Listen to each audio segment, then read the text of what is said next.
Kevin, let me ask you a few questions before we wrap things up. You're an entrepreneur, you're thinking about starting a business.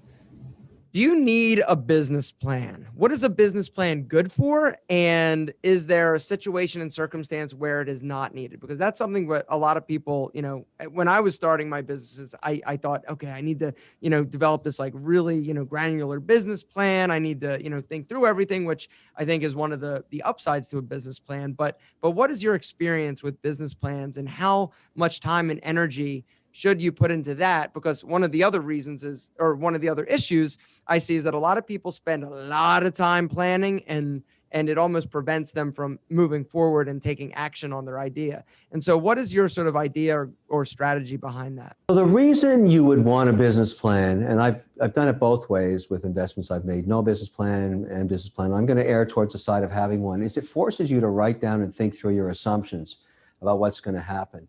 I don't, put a lot of weight into forecasts that are more than 36 months long. So, you can show me this 10-year spreadsheet. It doesn't mean anything to me because I know so much is going to change. But it really forces you to think through things like gross margin, volume and scale, reduction of costs. And it shows me that you have the ability to, organize your thoughts in terms of rolling something out. Now, if you're unable to present a business plan, you're probably going to have a hard time getting investors. They like to look at the plan. But in having said that, I've learned over time, you never want a deck, as it's called, more than 12 pages. If you can't explain the business in 12 pages or less, no one's going to fund it. It's way too complicated. So you want it really concise, some basic assumptions, explain what you think you can achieve under worst case, middle case, best case scenario, and try and live within those parameters. And I find that very helpful to help me as an investor understand where you want to go. And then when we review it a year later, saying, well, what was wrong about the original plan? What was right? What can we change? What do we now know? Number one tip to build long-term wealth. Oh, that's really a good one. It's a very simple equation. You can't spend beyond your means. You have to look at what you make in 90 days over 3 months and what you spend over 3 months and be honest with yourself. And if you're basically spending more than you make, you're going to go bankrupt and you will not have any long-term wealth. That's step one. You've got to align yourself to where you're at least breaking even on your income.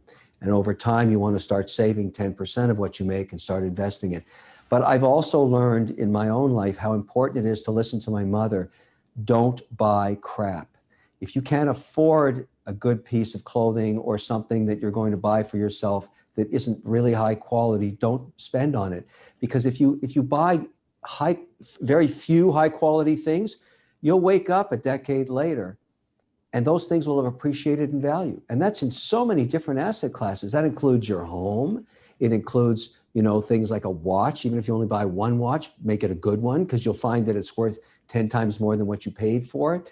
With pens, if you're going to buy that. I'm not talking about expensive jewelry, just quality things. Even in clothing, what I found out in talking to, a lot of my sons and daughters' friends, they buy so much crap that they never wear.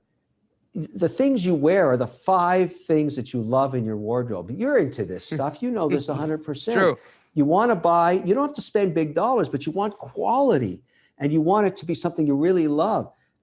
I have 25 of these suits.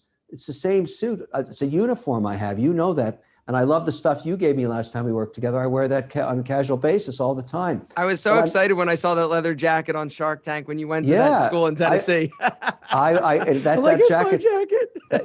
jacket's sitting in my closet in Florida. When I get down there in a month, I'm going to be wearing that all over Miami. So, I love it.